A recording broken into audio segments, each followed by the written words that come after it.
je commence à revoir tous ces personnages que j'ai laissés derrière moi, des souvenirs de très très très lointains. Et je fais ce travail de mémoire. Je revois, je reprends mes grands-parents, mes arrière-grands-parents. Je me dis, comment elle vivait mamie? Mais mamie, elle ne vivait pas de médicaments, mais elle s'en sortait très bien. Comment elle vivait? Elle, le matin, prenait même pas son petit déjeuner, qu'elle était déjà dans son champ. Elle rentrait du champ quand le soleil commençait à frapper très fort. À 17 heures, elle se mettait à faire la nourriture pour toute la famille. Et on mangeait quoi? Les légumes qu'elle apportait du champ. Je dis, mais comment est-ce que je n'ai pas vu tout ça? J'ai laissé. Pourtant, c'est ce modèle de vie que j'avais sur Paris. Donc, j'ai commencé à voir tout ça, tout ça. Et à la fin de semaine, ma grand-mère nous imposait à tous, à la fin du mois, pas à la fin de semaine, à tous une purge. Et on faisait une purge, mais on n'aimait pas, on le faisait. Tout simplement parce que la grand-mère, elle avait compris. Elles avaient leur méthode, elles avaient leur façon de se soigner. Elles n'avaient pas un système médicamenteux qui était là régulièrement pour soigner ces maladies. Et j'ai compris que le fait qu'elle s'abstienne tellement pour son alimentation, je pense que ça devait jouer un grand jeu sur son métabolisme. Le fait qu'elle se purgeait, donc j'ai commencé à chercher toutes ces réponses-là, à me procurer toutes ces réponses et en faire quelque chose. À Paris déjà, je vivais déjà ce modèle. J'ai commencé à l'oublier. Après, pendant mes accouchements, j'ai oublié. Et j'ai remarqué que quand ma grand-mère est là, elle n'arrivait plus, c'est-à-dire qu'elle avait plus de... Ses enfants avaient grandi, certains étaient devenus médecins, d'autres des infirmiers et tout et tout. On lui a imposé un autre modèle qu'elle ne connaissait pas parce qu'elle avait quitté le village pour se rendre en ville chez les enfants.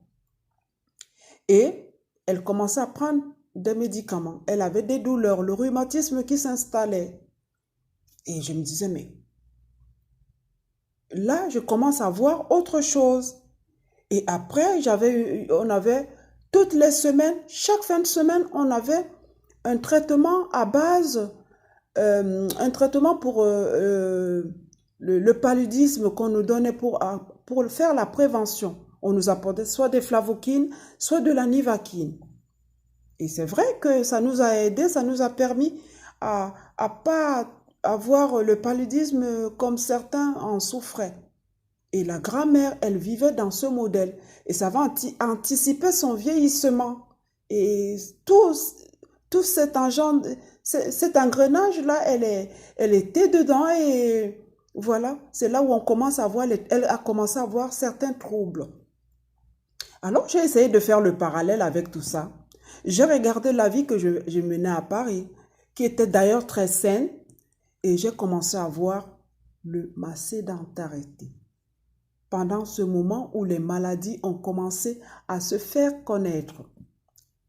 Et les enfants étant donc partis, je me suis dit, il serait temps de me regarder en face. À quoi est-ce que je ressemble? Qui est-ce que je suis? Je dis, il faut que j'aille chercher mes fondamentaux. Je suis donc allée chercher toutes ces choses-là. Je suis déjà une chrétienne à la base. Parce que mes grands-parents, c'était des protestants. J'ai fait une école missionnaire. Et tout ça, il y avait des choses qu'on faisait, des pratiques. Je suis entrée sur tous ces souvenirs-là. Et j'ai compris que la Bible nous a laissé tellement des choses à apprendre et que nous tous, nous avons mis de côté. Je me suis dit, la Bible, c'est vraiment le chemin avec lequel je peux continuer à vivre aujourd'hui. Alors, qu'est-ce que je fais? Je vais prendre cette Bible et je vais regarder certains passages. Et je vois que là, les pratiques étaient aussi les mêmes. Et que tout ce que la grand-mère, elle faisait, elle n'était pas différente de cette Bible-là. Parce que c'était des fervents croyants qui avaient tellement la foi et arrivaient à faire des choses avec de très peu de moyens qu'elles avaient. Et là, je comprends aussi le fait que Jésus avait jeûné pendant 40 jours, pendant 40 nuits, sans manger ni boire. Je me suis dit, si le Seigneur a eu cette force, pourquoi moi, je ne peux pas jeûner autant? Pourtant, il l'a fait pour m'apprendre. Et tout ce que je dois suivre aujourd'hui, ce chemin, c'était un apprentissage qu'il m'a donné. Et que cet apprentissage devait être dans ma main comme une boussole. Pourquoi je n'ai pas regardé tout ça? C'est très facile. On ne peut pas en sortir comme ça. Parce qu'on est dans un modèle où tout va vite. Aujourd'hui, avec l'industrialisation, tout va tellement vite qu'on n'a même plus le temps. On est absorbé dans le travail, il y a des charges, il y a tout ce contexte qui ne te permet plus de regarder l'essentiel. Et j'ai donc compris qu'il fallait que je commence à jeûner. Chers internautes, c'est pour ça que je viens vous voir aujourd'hui. Je ne suis pas scientifique, je travaille pas dans un truc pharmaceutique, non. Mais j'ai utilisé les moyens de bord. J'ai utilisé les compétences, c'est-à-dire que mon ressenti personnel. Et je suis arrivée à ceci. En vous disant que je viens partager ce matin avec vous 7 jours de jeûne aujourd'hui, sans manger, sans boire. Mais quand je commençais mon jeûne, vous savez, chez nous ici en France, c'est vrai que c'est un moyen de détox. Mais aujourd'hui, c'est en vogue ça. C'est en vogue. Mais le jeûne reste encore perçu comme une pratique marginale ici chez nous. Quand j'en parlais à mes collègues, rien que la seule idée de restriction alimentaire est souvent associée à des rituels religieux, le carême des chrétiens ou le ramadan chez les musulmans, ou encore pour un régime à la mode, c'est d'arrêter volontairement de manger pendant quelques jours, dans le seul but d'améliorer durablement les défenses de son organisme, ou encore des progrès. Je pense qu'on a encore des progrès à faire dans notre pays ici. Mais en Afrique, les gens ont déjà compris. Ils ont compris depuis des décennies. C'est comme ça qu'ils se soignaient. Depuis les décennies, c'est comme ça qu'ils se soignaient. Il n'y avait qu'un seul repas. Le soir, en famille, tout le monde se retrouvait. C'était un seul repas. On a oublié tout ça. On nous a vendu un modèle, soi-disant que c'est celui qui nous soignerait, c'est celui qui nous donnerait l'équilibre. Mais ce n'était pas le modèle c'est pas celui-là qu'on nous a fait rêver. C'est le modèle qui tue le plus encore de personnes aujourd'hui que l'accident en route, que l'alcoolisme. C'est le médicament. J'en suis arrivée à ce point. Je ne suis pas si mal que ça. Tout au contraire, je suis très bien. Pendant mes 7 jours de jeûne, je travaille. Je vais continuer, je vais atteindre 14 jours de jeûne. Et pendant ces 14 jours de jeûne, là, le corps m'envoie maintenant pour boire, commencer à boire. Je vais boire et je vais boire pendant ces 7 jours, je ne mange pas. Mais je boirai parce que le corps en a besoin. Et ça me demande maintenant d'arrêter mon jeûne. Donc, je vais l'arrêter modérément, je vais aller tout doucement. Je peux vous dire que mes chiffres ce matin, que j'ai pris pour mon hypertension. Pendant ce temps, je prenais mon hypertension. Le chiffre ce matin sans médicaments. Pendant les 7 jours de médicaments, ma tension, elle a baissé. Le premier jour de jeûne, il était encore identique parce que j'ai encore un hypotenseur que je prends. Ma tension a baissé et je suis arrivée à 12, 121, 79, 53. Vous avez les trois chiffres. La première tension, la deuxième et le pouls. Donc, et petit à petit, ça descendait, ça descendait. Et je suis aujourd'hui, ce matin, je peux vous dire que ma tension, elle a tellement chuté que je suis à 115, 76, 60 pour le pouls. La première tension, 115, la deuxième, 76.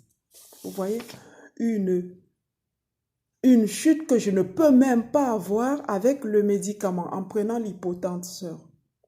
L'hypotenseur ne me guérit pas. Mais si je suis si j'ai un bon suivi en faisant mes jeûnes et en prenant une bonne alimentation, je suis sûre que je vais m'en sortir avec mon hypertension. Là, je peux vous dire que j'ai arrêté mon traitement. Je ne suis suivie ni par un naturopathe, je ne suis suivie ni par un médecin, je fais toute seule mes choses. Donc, pendant ces jours de jeûne, j'avais commencé bien avant, j'ai préparé mon corps pour ça, j'ai bu énormément, j'ai pris énormément de l'eau, je me suis préparée pour que mon corps ne faiblisse pas. Dieu nous a donné des forces, Dieu nous a préparés pour que notre corps soit capable de lutter. Et j'ai compris que même quand le corps souffre, il ne souffre pas parce que voilà, on a fait... Non, il souffre tout simplement parce que il lutte contre un corps étranger qui est en nous. Il suffit seulement de se mettre au repos, donner le corps le temps de réagir. Et le corps réagit tout seul. Il te nettoie de tous ces anticorps qui ne devraient pas être dans ton corps. Donc, ne vous faites pas d'allusion. Ne vous dites pas que le médicament viendra faire quoi que ce soit. Je n'ai pas dit qu'il ne faut pas aller à l'hôpital quand on est malade. Il faut y aller. On a besoin de tout ça pour essayer de faire quelque chose de bien. Moi, je fais mon jeûne pour question de prévention. Et je fais cette prévention, et je suis très satisfaite de ces résultats.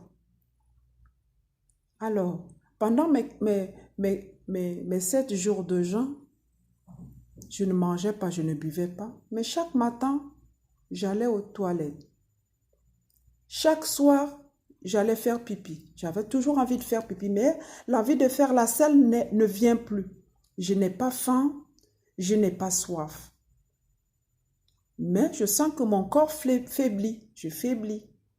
Mon corps est faibli et de manière que il fallait que je me repose. Même quand je travaillais, il fallait modérer de temps en temps parce que ce n'était pas évident. Mais c'était des expériences que je voulais atteindre. Aujourd'hui, rien ne peut plus m'enlever sur ce chemin parce que j'ai compris qu'il était sincère et c'était le meilleur d'ailleurs.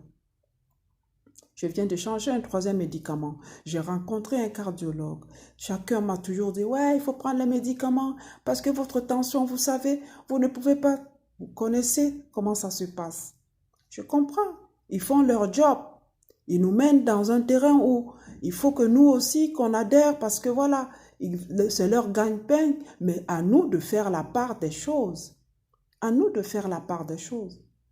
Donc, chers internautes, je suis très bien et je suis satisfaite. Je suis très contente de prendre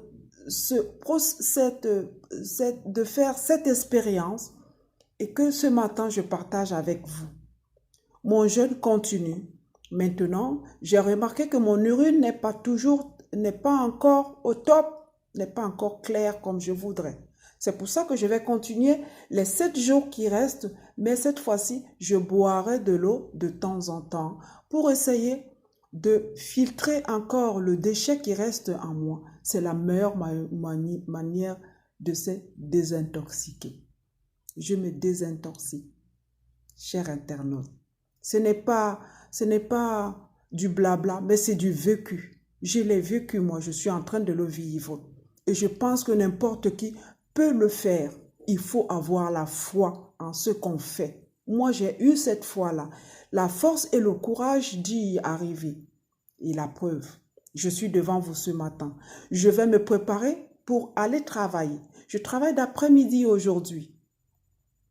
Mais j'ai la force et le courage de le faire. Parce que les choses qui nous arrivent assez souvent, nous sommes nous-mêmes responsables. Il faut tout simplement regarder les choses en face. Il faut les regarder en face. Ne nous détournons pas. Regardons, ne disons toujours pas, ah, c'était ancien.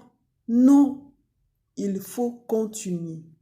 Il faut qu'on continue à regarder ce modèle, ces fondamentaux qu'on est en train d'abandonner. Donc, je vous invite, chers internautes, je viendrai de temps en temps vous raconter comment est-ce que ça marche, comment est-ce que ça possède, comment est-ce que j'évolue. Et je pense qu'on fera un bon chemin ensemble parce que j'ai encore beaucoup de choses à apprendre et à vous faire transmettre. Je viens ce matin avec cette gaieté en vous disant que le jeûne, c'est quelque chose d'extraordinaire. Moi, j'ai fait un jeûne à sec. C'est le meilleur jeûne. Parce que quand tu manges, tu as besoin de boire. Le corps en a besoin. Parce que le fait que tu boives, ça permet tout simplement que le rein puisse filtrer ça permet tout simplement de voir la capacité de tes reins à pouvoir filtrer les déchets qui sont en toi. Mais si tu ne manges pas, le corps est au repos. Tu n'as pas besoin. Il y a quelqu'un qui m'a dit, mais les infections urinaires, mais rien n'empêche. Ce n'est pas parce que tu ne bois pas que tu ne vas pas faire pipi. Le corps a tellement de réserves. Tu as des réserves naturelles en toi. Il y a tellement de réserves en toi que tu peux garder pendant des mois, en 3 jours de jeûne sans boire, sans manger. Regardez, 7 jours, j'ai encore des réserves. 7 jours, j'ai encore des réserves. Je ne mange plus certains aliments parce que j'ai compris qu'il y a certains, quand je les mangeais, j'avais le ventre ballonné. Je ne les mange plus. Donc, j'ai commencé à classer déjà les aliments que je dois manger. Aujourd'hui, je me nourris à base des graines. Des graines. Les acajou, amandes, toutes graines que je trouve, les arachides, qu'on appelle arachides aujourd'hui, cacahuètes. Je les mange et je ne meurs pas. Je ne suis pas aussi mal que tout le monde. Je fais mes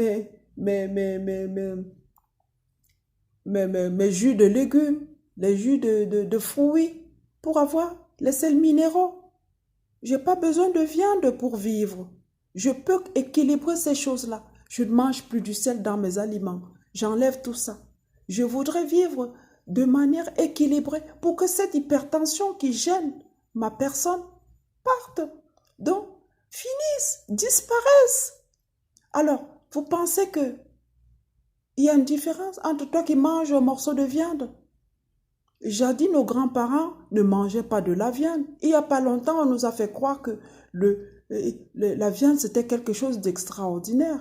Mais ils vivaient de cueillette, tout simplement. Ils vivaient de la cueillette. Et nous, on nous a mis dans nos assiettes la viande, on nous a vanté tout. Alors que les légumes, les fruits qui nous apportent de l'énergie, on doit les manger. Maintenant, il faut savoir lesquels.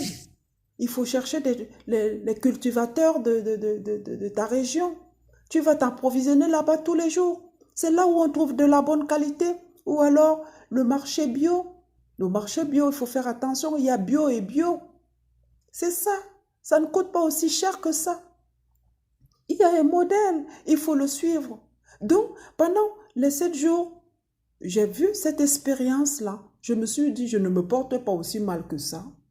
Des gens ont des idées bien conçues, bien préconçues. Donc, ça fait qu'ils sont limités parce qu'il y a la peur. Et quand il y a la peur, elle te mortalise. Tu es immortalisé. Donc, tu ne peux pas suivre des choses convenablement. Hein? Voilà, donc c'est pour ça qu'il faut vous écouter. Il faut s'écouter. Je m'écoutais pendant cette période de jeûne. Je m'écoutais. Chaque matin, le rituel était là. J'allais faire pipi. Le jour, je ne faisais rien, je ne mangeais rien. J'allais au travail normalement. Je sentais une fatigue. Mais je peux vous dire que dès le 6e jour, j'avais senti une très grosse fatigue. On nous a toujours dit que l'eau, la nature de l'eau, elle était gazeuse, elle était solide, elle était liquide. Mais j'avais compris aussi que il y a une autre eau qu'on devrait s'approprier. J'avais remarqué à l'hôpital, par exemple, puisque je travaille à l'hôpital, j'avais remarqué que quand quelqu'un tombait malade et qu'il avait une fatigue, une grande fatigue, pour la requinquer, qu'est-ce qu'on donnait? On lui mettait une perfusion. J'ai cherché à comprendre pourquoi cette personne prenait cette perfusion. Au fait, c'est ma curiosité, tout simplement.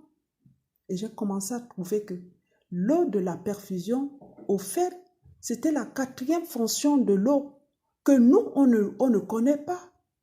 J'ai commencé à chercher cette eau. J'ai trouvé un monsieur, un truc, un livre, sur un livre, je lisais, et quelqu'un qui parlait de l'expérience de René Quinton. Et René Quinton avait découvert une eau qu'on appelait, il avait fait une fusion entre l'eau de mer et l'eau de source. Et de cette eau, il a commencé à requinquer, à redonner la force aux gens qui avaient de la dysenterie, qui étaient déshydratés et qui reprenaient les formes comme ça. Parce que tout simplement, le plasma de mer et le plasma du sang avaient les mêmes ingrédients.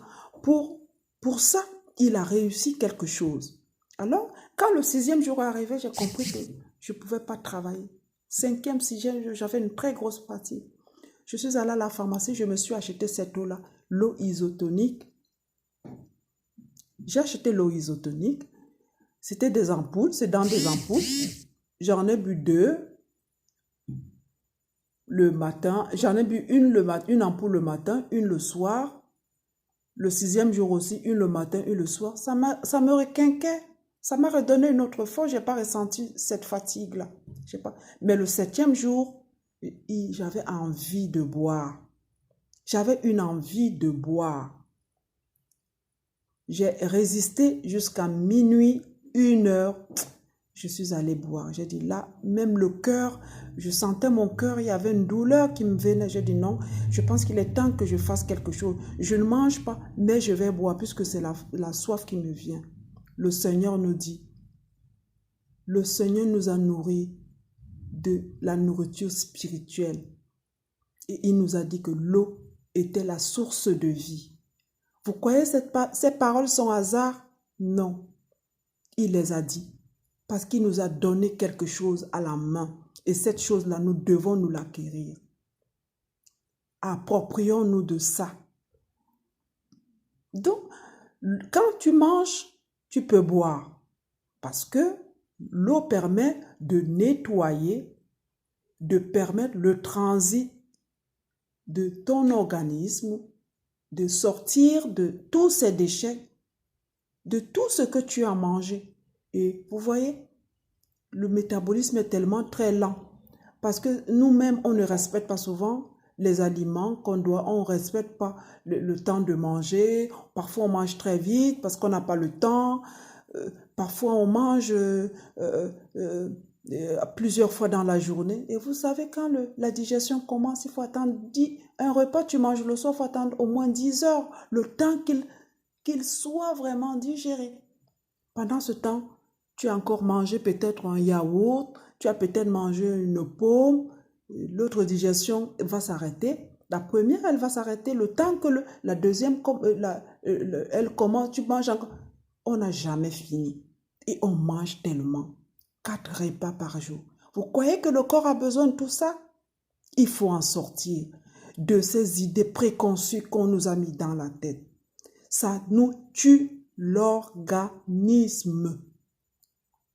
Ça nous donne des maladies. Ça crée des entreprises, certes, mais nous devons faire la part des choses. Donc, quand tu manges, tu peux boire parce que le corps a besoin de ça. Le rein a besoin de filtrer tout ça. Pour faire travailler tes reins, tu es obligé de boire. Mais quand tu ne manges pas, tu n'as pas besoin de boire. Le corps est au repos. Le corps se repose et le corps fait son propre travail. Il le fait et il filtre tous les jours, tu auras de l'eau.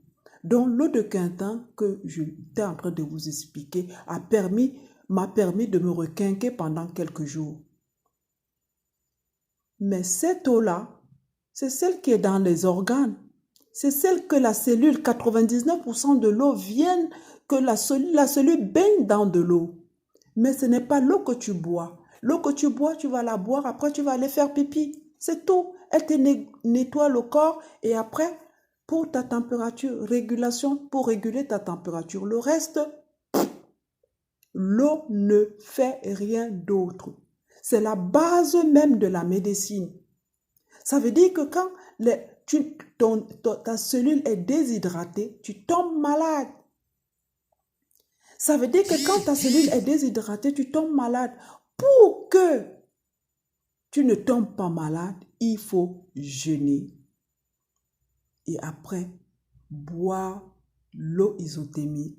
Cette eau, elle est salée, elle ne va pas très bien avec moi. C'est pour ça que j'ai dû rechuter. J'ai rechuté parce que le taux de sel qui est dans l'eau de Quintin, je crois, elle est de 0,4 si je ne me trompe pas. Avec moi qui fais de l'hypertension, j'ai senti ma tension commencer à remonter. Je me suis dit, ouf, il faut que j'arrête. C'est pour ça, au moment où j'ai arrêté, l'envie de boire a commencé. Le sel permet tout simplement de garder de l'eau dans le corps. Ça te donne une réserve d'eau dans le corps. Mais ce n'est pas cette eau qui est dans nos tissus, ce n'est pas cette eau qui est dans nos organes, ce n'est pas cette eau qui est dans notre cellule. Il y a une autre fonction de l'eau que nous, on ne connaît pas. Qu'on nous donne quand on ne va pas bien, on va nous perfuser à l'hôpital. Cette eau-là, c'est celle-là que René Quinton avait mis en évidence. Mais je ne sais pas si c'est fait exprès.